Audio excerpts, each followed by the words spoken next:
Hello guys, നിങ്ങളിത് വിശ്വസിക്കാമെന്നറിയില്ല. ഞാൻ ട്രെയിനിൽ വരുമ്പോൾ ഒരു അടിപൊളി സംഭവം ഉണ്ടായിട്ടോ. അതുകൂടാണ്ട് ഇന്ന് കുറേ രസകരമായ സംഭവം ഉണ്ടായി. നിങ്ങൾ ലാസ്റ്റ് വരെ ഒന്ന് കണ്ടു നോക്ക്. കാലത്ത് എണീച്ചിട്ട് പതിവ് പോലെ തന്നെ ഞാൻ ഒരു കട്ടൻ കുടിച്ചു. പിന്നെ കൂടെ ഒരു മുട്ട ഉണ്ടായിരുന്നു കേട്ടോ.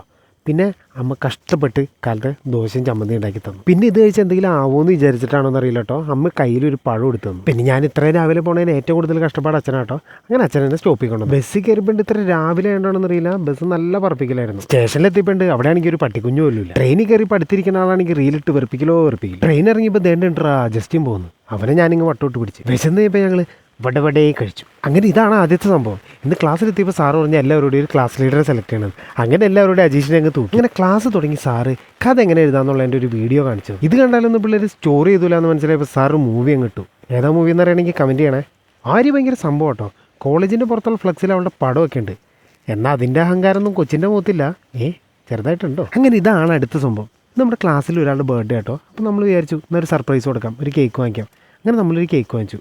ആരാന്ന് വഴിയെ പറയാട്ടോ. നമ്മളിതൊക്കെ മേടിക്കാൻ പോയ തിരക്കിൽ നമ്മൾ ചോറിനാൻ വിട്ടുപോയി. പിന്നെ ചിക്കൻ കറി ആയതുകൊണ്ട് കഴിക്കാതിരിക്കാനും പറ്റില്ല. ചിക്കൻ കറി ആയതുകൊണ്ട് തന്നെ ക്ലാസ് പോട്ടെ പോലെന്ന് പറഞ്ഞ് എല്ലാവരും കൂടി നമ്മൾ ചെന്നപ്പോഴേക്കും ക്ലാസ് തുടങ്ങിയായിരുന്നു. കേക്കിൻ്റെ കാര്യം പറയുമ്പോൾ സാർ പറഞ്ഞു ക്ലാസ് ഫസ്റ്റ് ദെൻ കേക്ക്. അതിൻ്റെ ഇടയ്ക്കാണെങ്കിൽ അജീഷ് ക്ലാസിൻ്റെ ഇടയ്ക്കാണ് വ്ലോഗ് പുല്ല്. അങ്ങനെ ക്ലാസ് കഴിയുമ്പോൾ സാർ പറഞ്ഞു എന്നാൽ കേക്കായിട്ട് വന്നു. അങ്ങനെ ക്യാമറമാൻ അജീഷിൻ്റെ ഒപ്പം ഞാൻ ഷാനും കൂടി ക്ലാസ്സിലെത്തി. നമ്മൾ ക്ലാസ്സിൽ കയറുമ്പോൾ ചെക്കൻ നല്ല ഉറക്കമായിരുന്നു. നമ്മുടെ സർപ്രൈസിൻ്റെ ചെക്കൻ അറ്റാക്ക് കഴിഞ്ഞത് ഭാഗ്യം. ഇതിൻ്റെ ഇടയ്ക്കാണ് ഭാഗ്യയുടെ കഥകളി. എല്ലാവരോടും കേക്ക് മുറിക്കാൻ വേണ്ടി കൂടി.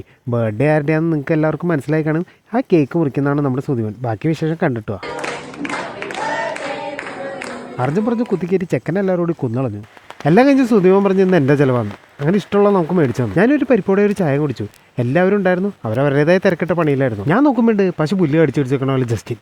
അങ്ങനെ അവസാനം വീട്ടിലെത്തി. ഇന്നത്തെ വേറൊരു സന്തോഷമുള്ള കാര്യം എന്താണെന്ന് വെച്ചാൽ കുറേ നാൾക്ക് ശേഷം ഞങ്ങളുടെ റൂമിൽ ഫാൻ ഒന്ന് റെഡിയാക്കി കിട്ടി. ഇന്നാണെങ്കിൽ കഷ്ടകാലത്തിന് ഞാൻ നോട്ട് എടുക്കാൻ മറന്നുപോയി. അതുകൊണ്ട് റഫ് നോട്ട് ചെയ്തത് അതാണെങ്കിൽ നോട്ടിലേക്ക് പകർത്തുകയും ചെയ്തു. എല്ലാം കഴിഞ്ഞ് രാത്രിയപ്പോൾ ഞങ്ങൾ വെച്ചപ്പോൾ ഫുഡ് കഴിക്കാനാണ്. ഇത് ബസ് കത്തിരിക്കണമല്ലോ കേട്ടോ. എന്താ കഴിക്കേണ്ടതെന്ന് പറയേണ്ട ഒരു അന്തമില്ലാണ്ടിരിക്കുക. അവസാനം ഞങ്ങൾ നെയ്ച്ചോറും ചിക്കൻ ഫ്രൈയും പറഞ്ഞു. ഇതാണെങ്കിൽ കഴിച്ചിട്ട് തീർന്നില്ല. അങ്ങനെ ഞങ്ങൾ കഷ്ടപ്പെട്ട് സമയമെടുത്ത് കഴിച്ച് വീട്ടിലെത്തി. പിന്നെ നിങ്ങളുടെ അടുത്ത് വേറൊരു കാര്യം പറയാനുള്ള എന്താ വെച്ചാൽ നിങ്ങൾ ആദ്യം കണ്ട ആനയുടെ വീഡിയോ ഇല്ലേ, അത് ഞാൻ ട്രെയിനിൽ നിന്ന് ബോറടിച്ചപ്പോൾ VO3 ക്രിയേറ്റ് ചെയ്തതാണ്. വീഡിയോ ഇഷ്ടപ്പെട്ട എല്ലാവരും സബ്സ്ക്രൈബ് ചെയ്ത് സപ്പോർട്ട് ചെയ്യണം കേട്ടോ.